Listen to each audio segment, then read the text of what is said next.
Assalamualaikum warahmatullahi wabarakatuh. Selamat siang, Ibu Happy Christine Natalia STMT, selaku dosen pengampu dari mata kuliah Mineral Optik dan Petrografi. Izinkan kami dari kelompok 4 untuk mempresentasikan atau menjelaskan materi tentang batuan beku Mafik. Sebelumnya, izin memperkenalkan diri, saya Sri Wahyuni dengan NIM 1221510 sebagai moderator pada kesempatan kali ini. Beserta rekan-rekan saya bernama Aulia Asma Afik dengan NIM 1221538, kemudian Sando Wisara Siagian dengan NIM 1221548, ada Marsha Ayuditya Putri dengan NIM 1221532, dan Rizal Afif dengan NIM 1221509. Ada Alifian Gebang Teguh Widodo dengan NIM 1221578. Kemudian ada M. Jibran Milano dengan NIM 1221596. Deskripsi batuan. Batuan beku Mafik merupakan jenis batuan yang memiliki komposisi kimia dan mineral yang kaya akan unsur magnesium dan besi. Batuan ini umumnya berwarna gelap, dan kandungan mineral yang dominan terdiri dari mineral-mineral yang mengandung besi dan magnesium, seperti piroksin, olivin, dan ampibol. Batuan beku Mafik memiliki kandungan silika yang relatif lebih rendah dibandingkan batuan beku felsik. Secara petrografi, analisis mineral dan tekstur batuan beku Mafik akan menunjukkan karakteristik yang khas, seperti tekstur yang lebih kasar dengan mineral-mineral yang lebih besar atau tekstur mikrolitik dengan kristal yang lebih kecil. Selanjutnya masuk ke dalam klasifikasi batuan beku Mafik. Klasifikasi batuan beku Mafik terbagi menjadi dua. Yang pertama, klasifikasi IGS atau International Union of Geological Science, yang digunakan untuk batuan beku dan didasarkan pada komposisi mineralogi. Cara kerja ini adalah diplot pada diagram KPF, yang dimana Ki sebagai kuarsa, A sebagai felspa alkali, P sebagai plagioklas, dan F sebagai felspatoid, yang digunakan untuk batuan beku intrusif dan batuan beku kasar, dengan tujuan untuk memberikan standar yang seragam untuk penamaan berdasarkan pengamatan mineral utamanya. Yang kedua, ada klasifikasi tas. Klasifikasi tas batuan beku dilakukan berdasarkan tekstur, komposisi mineral, dan kandungan silika. Cara kerjanya diawali dengan identifikasi tekstur, misalnya vaneri avanitik atau porfiritik, yang dimana memberikan informasi tentang pembentukan batuan selanjutnya. Untuk perbedaan klasifikasi tas dengan IUGS, yaitu jika klasifikasi IUGS itu untuk komposisi pada mineral utamanya, sementara klasifikasi tas untuk kandungan silikanya. Kemudian tekstur khusus batuan beku. Tekstur khusus batuan beku dalam petrografi mencakup karakteristik unik yang mencerminkan proses pembentukan atau kondisi lingkungan tertentu. Ada beberapa contoh tekstur khusus yang terdapat. Yang pertama, ada tekstur porfiritik, yang dimana kenampakan beberapa kristal yang lebih besar atau fenokris tertanam dalam kristal-kristal dengan ukuran yang lebih kecil, massa dasar.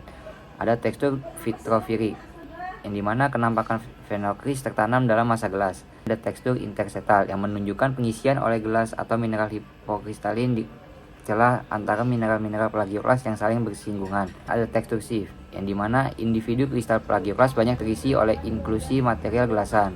Kemudian tekstur intergranular, yang menunjukkan pengisian oleh mineral seperti olivin dan piroksen di celah antara mineral-mineral yang saling bersinggungan. Terdapat juga tekstur zoning, yang dimana kenampakan suatu kristal yang seolah-olah terbagi menjadi beberapa zona. Tekstur glomeroporfiritik, yang dimana kenampakan fenokris berupa kumpulan atau klaster dari kristal-kristal.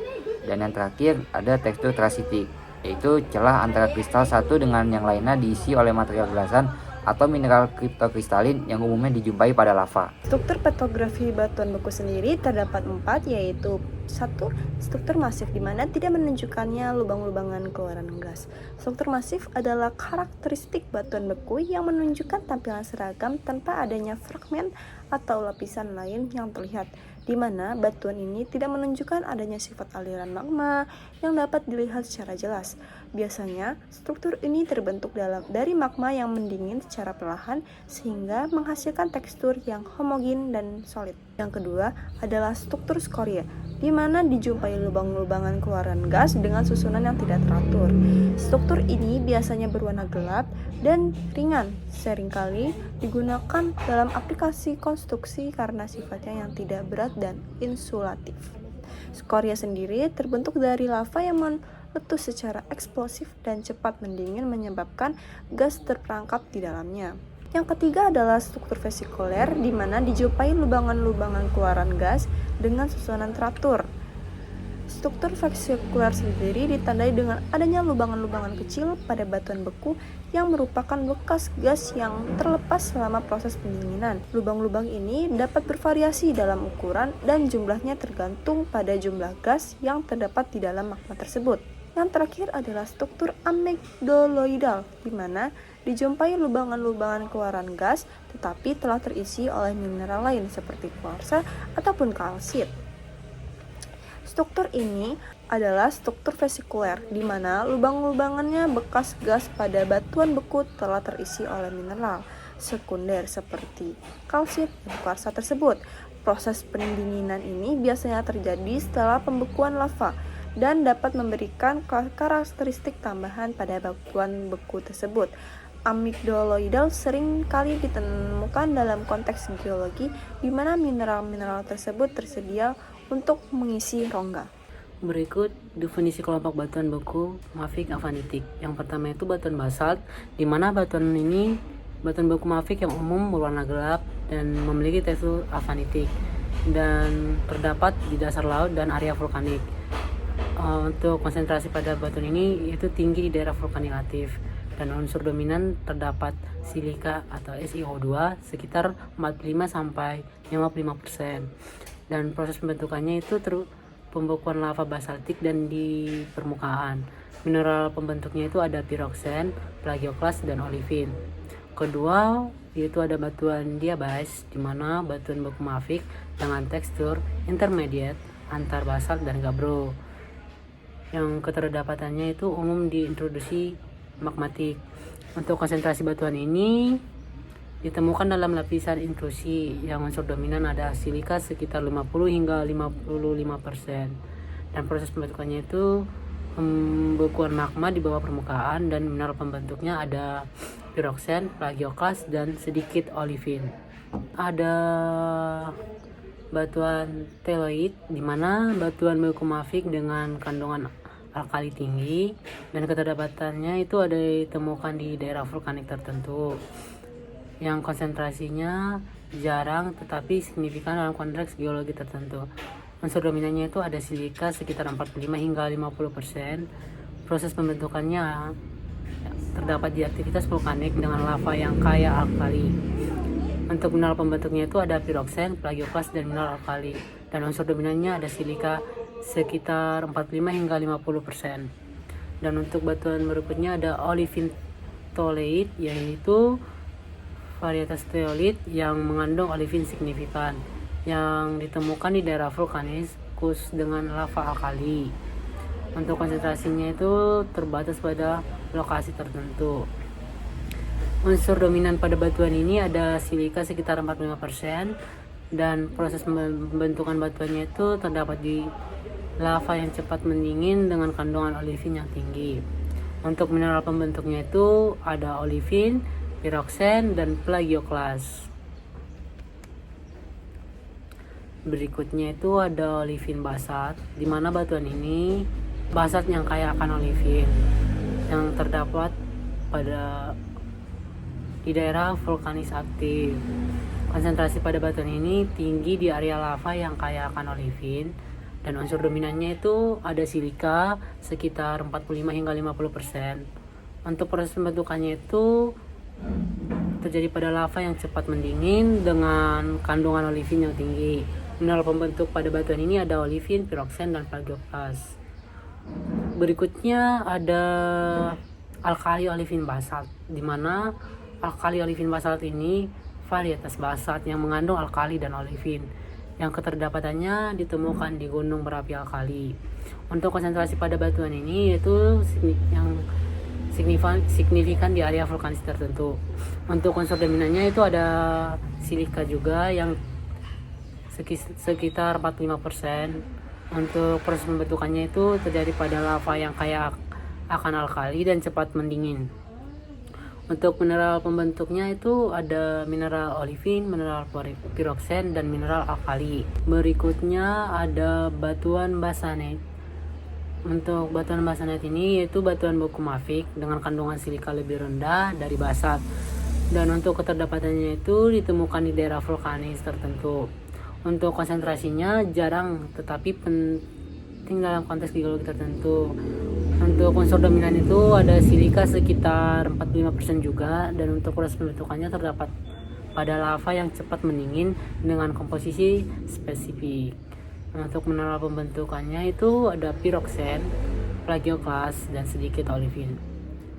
Berikutnya ada batuan pyrites basalt. Untuk pyrites basalt ini yaitu varietas basalt dengan kandungan olivin yang sangat tinggi, dan keterdapatannya ditemukan di beberapa gunung berapi aktif. Untuk konsentrasi batuan ini terbatas pada lokasi tertentu dengan aktivitas vulkanik tinggi. Unsur dominannya itu ada silika sekitar 40%. Untuk proses pembentukan batuan ini terdapat pada lava yang sangat kaya olivin dan cepat mendingin. Untuk mineral pembentuknya itu ada olivin, piroksen, dan plagioklas. Dan terakhir ada spilate.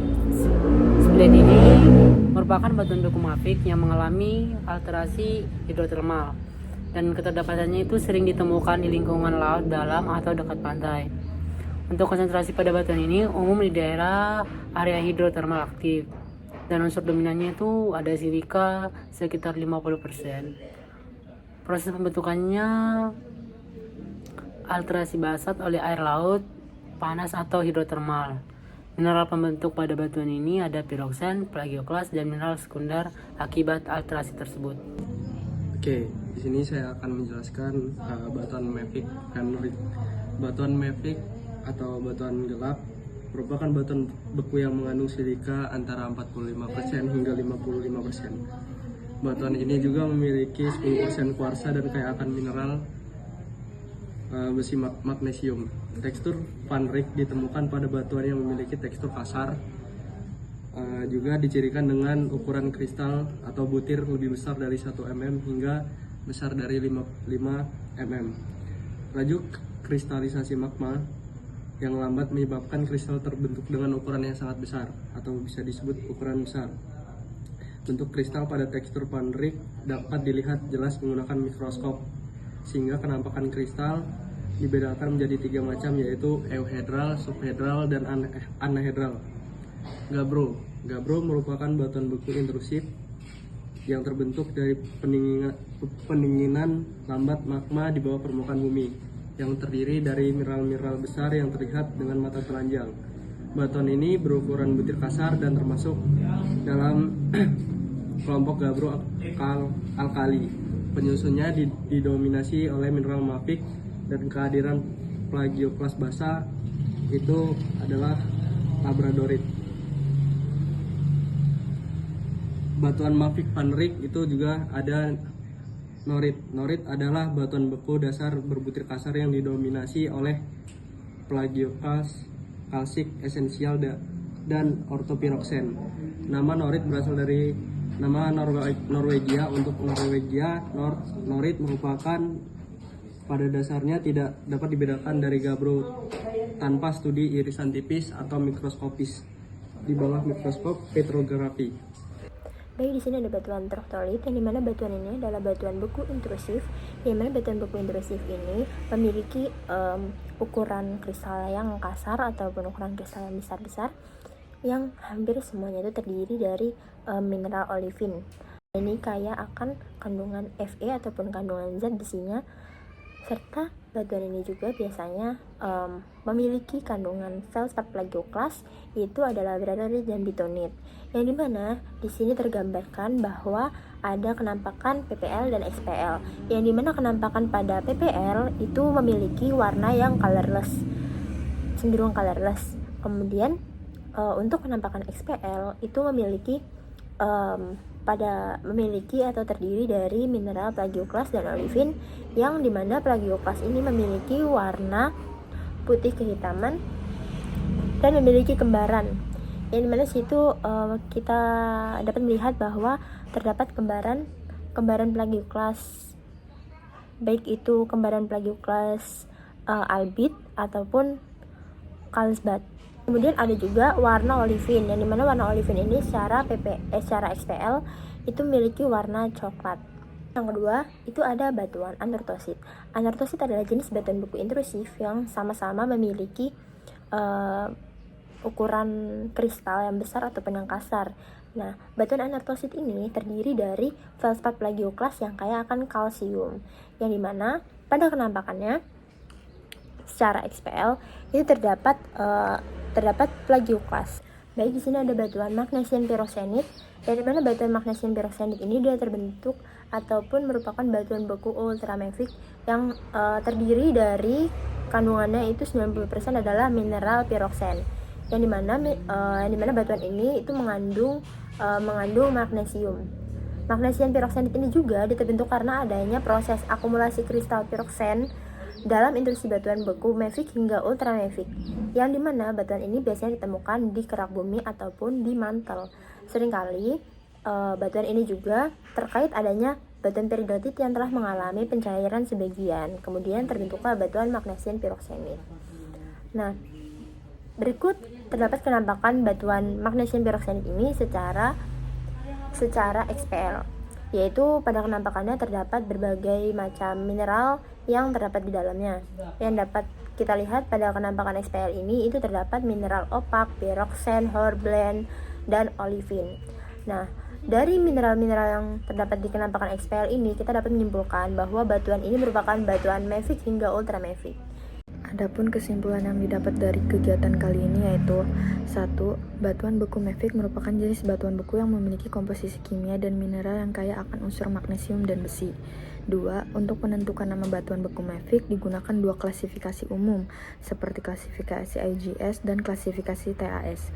3. Tekstur khusus batuan beku dalam petrografi mencakup tekstur porfiritik, vitrofirik, intersetal, shift, intergranular, zoning, glomeroporifirik, dan tekstur trasitik. 4. Struktur pada batuan mafic berupa struktur masif, skoria, vesikuler, dan amigdaloidal. 5. Batuan beku avanitik adalah batuan yang terbentuk secara ekstrusif atau di permukaan dan mengalami pendinginan yang sangat cepat, sehingga memiliki tekstur yang halus. Batuan avanitik terdiri dari basal, diabas, toleit, olivin toleit, olivin basal, alkali olivin basal, basanit, pikrit basal, dan spilit. 6. Batuan beku vanarik adalah batuan yang terbentuk secara intrusif, di mana batuan ini mengalami proses pendinginan yang lumayan lama sehingga memiliki tekstur yang kasar atau memiliki ukuran kristal yang besar. Contoh dari batuan beku vanarik yaitu gabbro, norit, troktolit, anorsotit, dan magnesium piroksenit.